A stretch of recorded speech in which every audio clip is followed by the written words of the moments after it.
everybody. I'm Hadley Gamble, senior international journalist and television presenter, and it's a great pleasure to me to welcome you guys once again to this conversation in the spotlight with the Deputy Prime Minister of Italy, as well as the Foreign Minister, Mr. Antonio Tajani. It's great to have you, sir. Thank you. Thank you very much for hosting me today. My first question would have to be off the back of a meeting that you had earlier today with the head of the IAEA. You were discussing what could potentially be a catastrophe for Ukraine, and that would be Russia's targeting of their nuclear facilities at Zaporizhia. For the Italian government, it is very important to protect Zaporizhia, because it's very dangerous to fight against Zaporizhia, because we risk a disaster. Not as Chernobyl, but more and more complicated. For this, we are supporting the strategy of Mr. Grossi. I send a clear message: count on Italy. We are pushing also in front of the United Nations in favor of a free zone around Zaporizhia. It's not easy, but we need to talk on this. We need to push in this direction, because it's a good step also for starting for a new season, for talking on peace clearly in this zone, because I think it's very dangerous. Do you believe that nuclear catastrophe is imminent? Exactly. Also this idea to use nuclear weapons by Russia is a big mistake, because we need to push in the corner the nuclear weapons if you want to work for peace, because we are defending Ukraine because we want peace. Peace is injustice. Peace with justice is the freedom of Ukraine. This is very clear, but we want peace. All together with Nato, with the European Union, all together working for peace. Peace is to push out the Russians and to achieve an agreement, and then to have absolutely the freedom of Ukraine. Peace comes at a cost. And we've just heard from the Supreme Allied Commander of Europe about modernizing collective defense. Now, that is expensive. Do you believe that we should see an increase in the floor of NATO spending beyond the 2%? Italy is strongly engaged in NATO actions everywhere, with a lot of soldiers, and also close to here in Riga, there are a lot of Italian soldiers. There are Italian soldiers everywhere, also in Western Balkans, not only close to the border with Ukraine. We are spending a lot of money, but we are ready for doing more. We are ready for doing more, for spending more. But we need to look also at Italian engagement. When we talk on money, of course, we are ready for doing more, but please look at the Italian engagement everywhere, because the Italian engagement is very important. There are, as I said, a lot of soldiers, not only close to the border with Ukraine, but also in the Western Balkans, also in Africa. Pay attention at Africa, Middle East, because the security is the only one security. We want to protect Europe, we want to protect Ukraine, but we need to protect, in the same time, the Mediterranean region, because Wagner is working hard in sub-Saharan region, and there are Wagner soldiers, but also Daesh close to the Wagner soldiers. There is Boko Haram. There are a lot of problems. Horn of Africa is a very dangerous situation. Middle East is a dangerous situation. Iran, nuclear. We need to look at this. The security is not only, security is everywhere. For NATO, it's important to work also in Indo-Pacific region. We need to look at Indo-Pacific region. My idea, the idea of Italy, the strategy of Italian foreign policy is to work more with India.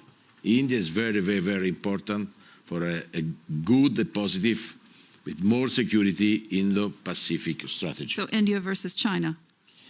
Is India the preferred partner? China is a counterpart. China is not a democracy. We need to talk with China, of course. It's possible to explore more the Chinese market, but we need a level playing field. The competition is the competition. We want a competition without dumping, social dumping, environmental dumping.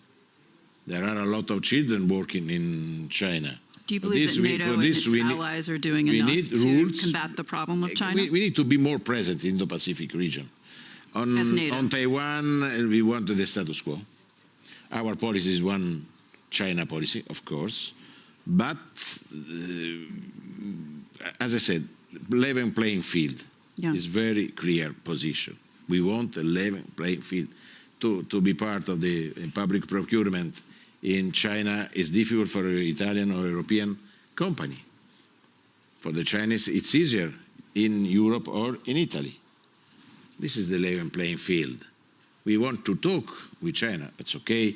Also, the trip of Mrs. Yellen to Beijing is a positive. The dialogue is very important. Do you think that China should be brokering a peace between Russia and Ukraine? I think as has been suggested by Beijing? China is very important. If China decides to push in the right direction, we will achieve good results. The peace project of China is not good because we don't have a clear position on the Russian army. If we want to achieve an agreement on peace, we need to have Russian army out of Russia. We need to push out the Russian army. This is the only one solution if we want. For this China, there are, for me, good points, but the key point is no mention of the withdrawal of the Russian army. Walk me through this one. We talked a little bit about military spending, and I understand that your government does not anticipate heeding that 2% target until 2028. But given the fact that throughout this morning we've been talking about, as the Secretary General calls it, a war of attrition, one that he sees no sign of ending, does it not then make sense that it would be a good idea for Italy to accelerate that timeline to getting to 2%? Would your government be open to doing that? But as I said, because your economy is doing a lot better than it has been. The economy now is going up, but unfortunately, in Italy and Europe, there's an inflection, but not an internal inflection. It's coming from abroad. We are living a difficult moment. The economy is going up, but the inflation is stopping this growth. For this, we need to be prudent. Of course, we are strongly engaged in NATO. We are ready for doing more. But please, we need to look at Italian engagement, because to have a lot of Italian soldiers everywhere, this is not easy. We pay a lot of money. There are, for example, the Italian Navy, the Italian Guardia di Finanza, the Italian Coast Guard, strongly involved in the Mediterranean Sea. This is an action in favor of security.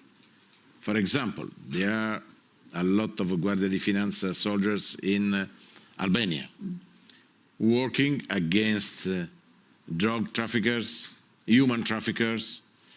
This is a military engagement or not? For us, it's a military engagement because they are working for the security. The first idea is a police action, but really it's a military action because it is in favor of security. Because if we want to stop the human traffickers, the drug traffickers, the weapons traffickers, this is for our security, for security of the Mediterranean Sea. The Mediterranean Sea, we need the Mediterranean Sea as a market, a free market, without Russian invasion.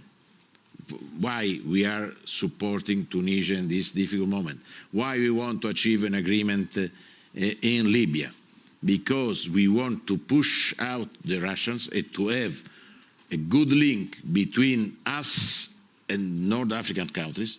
Of course, Morocco and Jordan are very good friends of us. Also, Egypt is a good friend of us. But we need to do more because the danger is Russia is, as a condor, ready Yeah. Well, frankly, I mean, you're at the front lines of NATO's southern defense, and you say we're in danger as an alliance of not doing enough to combat those threats. What do you see, though, is the greatest danger? Is it the migrant flows? It's a cocktail of dangers. Migrants, terrorism, climate change, health problems, poverty. For this, we need a strong European engagement in Africa. I think the Marshall Plan, European Marshall Plan, in favor of growth. Because, as you know, the farmers leaving agriculture because climate change, they are the new soldiers of Al-Qaeda or Daesh. This is the danger. For this, we need to look at the Mediterranean Sea, looking at the security. Yeah. Also, the climate change is a problem because the desert is eating agriculture. In Niger, for example, Niger is a good country. They want to stay with us. But there are problems also in Horn of Africa. Terrorism, piracy, everything is a problem for our security. NATO is a political organization, not only an organization for defense. Yeah. Before there is the political decision, then the defense. For this, we need to study a strategy, European and NATO together, also with the Americans, of course, with the United, for Italy. The two most important points of our policy is transatlantic relations and European Union. For this is clear, the American engagement for us is very, very important to work with the Americans for strengthening the security in the Mediterranean Sea. But the Mediterranean Sea is part of our strategy for security. Of course, Ukraine, Middle East, to Iran also on nuclear. Your government's been very positive in the sense of bringing Ukraine or fast-tracking Ukraine into the NATO alliance. But we've seen hesitancy. We see it from U.S. President Joe Biden. Do you believe that's a mistake? But I think it's important to protect Ukraine, to strengthen Ukraine. But I believe the American position is a good position. We need to work step by step. The first step for having Ukraine part of NATO after the end of the war is NATO-Ukraine Council. Is a political council, military also council, for working together, not only on Ukraine, but talking with the Ukrainians on our security in the world.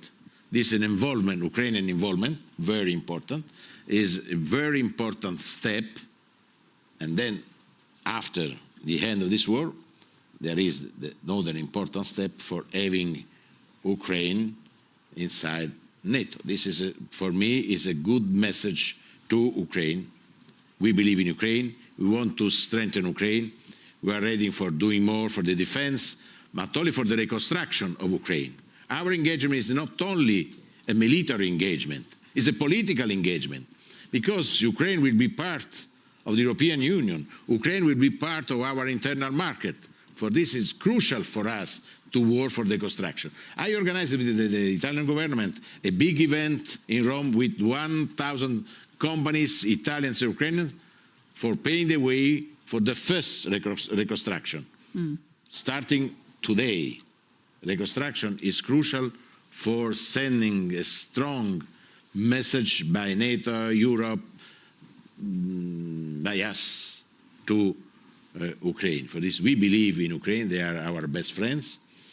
We are working hard at European level, at the national level with Ukraine. The position of Italy is very clear. I think in Europe, Italy is a key point in defense of Ukraine because we are engaged, because we are defending our values. So you don't believe the American position is that they're slow-rolling NATO membership for Ukraine? You think that timeline and the hesitancy that we're seeing coming from the White House is okay? There is a good result today.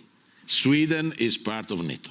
For this, I want to thank Turkey because they decided to vote in favor. This is important message. Europe.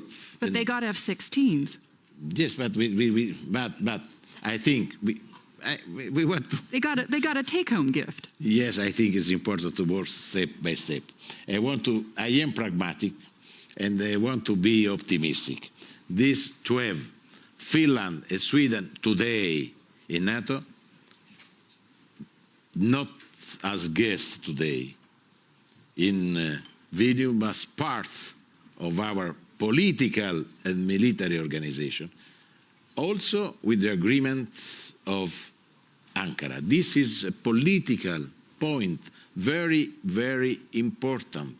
After a long debate on this, finally the conclusion has been very, very, very positive. Then we need to move on, all together for the security. But security is a strong instrument for living in peace.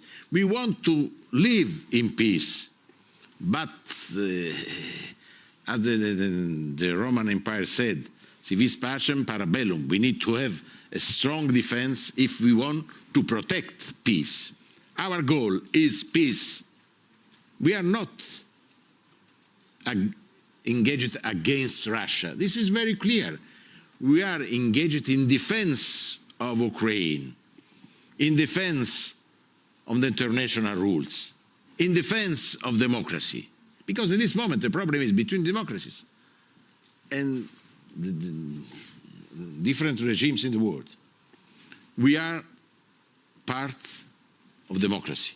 We are part of freedom. This is a point very important, values. It's very, very important. It's not an engagement for power. It's an engagement in defense of our values. Two questions on that one. Would your government then be open to extending military authorization for weapons to Ukraine beyond 2023? Do you believe that that's going to happen? Because as of right now, that stops at the end of the year.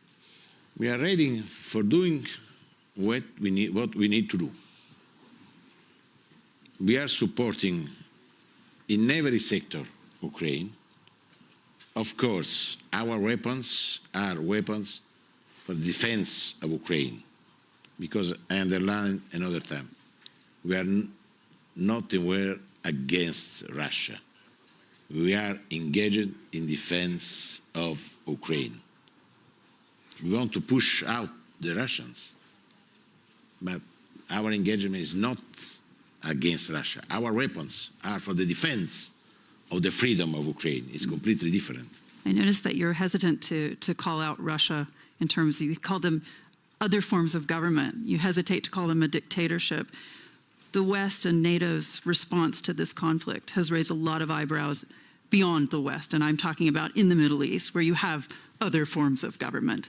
Should they be worried about the West's attitude? Because they are. Yes, the situation in the West, I think, is positive. We are working in defense of the freedom. But we need to do more, probably. We need to talk more among us. We need to, for example, to do more in the Western Balkans. Italy is strongly engaged in this region because without a strong European but also NATO engagement in this region, we will lose many important countries because Russia and other non-European countries want to be present and to put the umbrella for the protection of these countries in the Western Balkans. Our engagement is to talk and to work for peace, for example, between Serbia and Kosovo. The Italian soldiers are in the middle between Serbians and Kosovo, working for peace. Also in Bosnia and Herzegovina, we are strongly engaged for peace. There are the Italian soldiers in Republika Srpska working for peace. Also Albania is very important, Montenegro, North Macedonia. I will organize in Italy before the end of this month a very important meeting between Albania, North Macedonia, Bulgaria and Italy for talking on growth, on transport, for building the new European corridor from Europe to the Western Balkans. This is, I think, an important engagement. We need to invest. We need to be present We need to do business with these countries. For this to lose Serbia and other countries should be a big mistake. It's important to have these countries with us and not against us under Russian control. This is very, very important. For this, we need to work hard in this region, as we need to work hard in Africa. But the strategy is the same. The border, more or less, is the same. We start from here, and we go through Ukraine to the Western Balkans to the Mediterranean region. Economic Also in the diplomacy. Pacific, so through Suez, there is the Pacific Ocean. This is very in the Indian Ocean. This is very, very important to be present also in this region. For this, I underline the importance of India. India is crucial. We need to strengthen the cooperation between us and India, because India is the most important democracy in this region. And then there are a lot of Indian people. This is very, very important. Foreign Minister, thank you so much for joining us. Thank you very much. Thank you.